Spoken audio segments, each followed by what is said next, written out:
తక్కువ తినేవాళ్ళు ఎక్కువ విజయాలు సాధిస్తారు, ఎక్కువ తినేవాళ్ళు తక్కువ విజయాలు సాధిస్తారు. వాస్తవానికి ఇది ఫ్యాక్ట్. అభ్యాసం చేసుకోవాలి ఇక్కడ, దైవ అభ్యాసం. అన్నీ కూడా అభ్యాసం చేసుకుంటే మన ఆత్మ ఏంటంటే అది మంచి పవర్గా ఉంటుంది అన్నమాట. మన ఇంట్లోకి వచ్చే వోల్టేజ్ ఎంత, 260 70, కానీ ట్రాన్స్ఫార్మర్లో ఎంత ఉంటుంది శక్తి, చాలా శక్తి ఉంటుంది అనమాట. అంత శక్తి అనమాట. మనం దేవుణ్ణి స్తుతించడం ద్వారా, ఎక్కువసేపు దేవుణ్ణి స్తుతించడం ద్వారా ఆ దైవ శక్తి అనేది మన ఆత్మకు పడుతుందన్నమాట. పౌలు గారు, అపోస్తలుడైన పౌలు గారు, ఆయన నడిచి వెళ్తా ఉంటే ఈ నడికట్లు వస్త్రాలు పట్టుకున్నా కానీ స్వస్థ వచ్చేసేది. అది ఎందుకు వచ్చేదంటే ఆ దైవ శక్తి అనేది అతనిలో ఎక్కువగా ఉందన్నమాట. మనం లోకంలో తిరిగే కొద్దీ అది చూస్తుంటా పోతూ ఉంటుంది.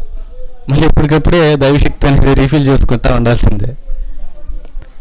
అభ్యాసం ద్వారా రీఫిల్ చేసుకుంటూ ఉండాలి. అంటే దేవుడిని ఎక్కువ సమయం దేవుడికి ఇచ్చి దేవుడిని స్తుతించడం ద్వారా ఆ దైవశక్తి అనేది మనలో ఎక్కువగా వస్తుంది అన్నమాట. అప్పుడు మన నడికట్లు, మన షర్ట్లు, కాలర్లు పట్టుకుంటే కానీ స్వస్థతలు వస్తాయి. అది పౌలకనే కాదు, అది నీ విషయంలో నా విషయంలో కూడా వాస్తవం అది.